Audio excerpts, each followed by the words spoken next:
I'm Jamie Floyd. This is The Best Defense. Well, we have on his feet in that courtroom Mark Cogan. He's one of the best defense attorneys I've ever seen on Best Defense, whether you agree with his point of view or not. He represents Brent Worthington, the father to 15-month-old Ava Worthington, who died in Oregon City, Oregon. The Worthingtons are being prosecuted criminally, and now he's making his closing argument to that jury, asking them to have mercy as a matter of criminal law on his client. Let's take you back in for his closing argument. So let's talk about a reasonable person. Mr. Migrant used that word a few times, and you'll hear reference to reasonable person. And I'd like you to think about that. What is a reasonable person? Well, there's really two different reasonable person standards that have been presented to you at this trial. First of all, we have these doctors, okay? Dr. Kyler, Dr. Mato, Dr. Linhart, Dr. Young, and even Dr. Upwoven. They've gone to medical school. They've taken their boards. They've done their internship, residency, all the licensing things. They know a lot more about medicine than I'll ever know, I'm sure, or you'll ever know, and much more than the reasonable person who resides here in Clackamas County.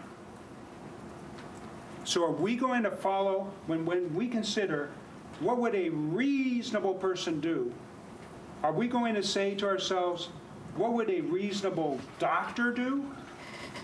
What would a reasonable pediatrician, infectious disease expert with 17 years of experience do? What would a reasonable pathologist, Dr. Upwoven, with 30 years of practice do? No. That's not the yardstick for a reasonable person. That might be the yardstick for a reasonable, highly trained and experienced medical doctor if this was a malpractice case, let's say, if a doctor is being sued for malpractice, you'd want to consider, well, what would the reasonable doctor do in these circumstances? But this is not a malpractice case. This is a case involving two ordinary people. Brent Worthington lived his entire life here, Oregon City, in Gladstone. High school education, works as a painter.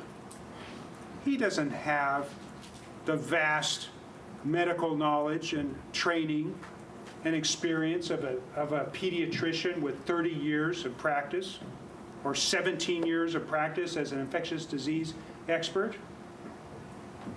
The standard of conduct that applies to someone like Brent Worthington, high school graduate, tradesman, no experience with medicine,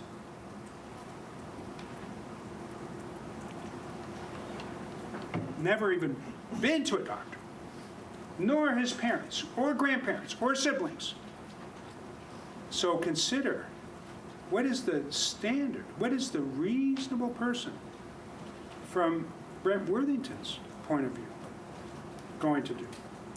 Not what would Dr. Mato do, or what would Dr. Linhart do, or what would Dr. Upwoven do? What would Brent Worthington do? And did he act reasonably? And my position is, our position is, absolutely yes. Absolutely yes. And how about Raylene Worthington? Same background, never been treated by a doctor, nor her parents, grandparents, siblings.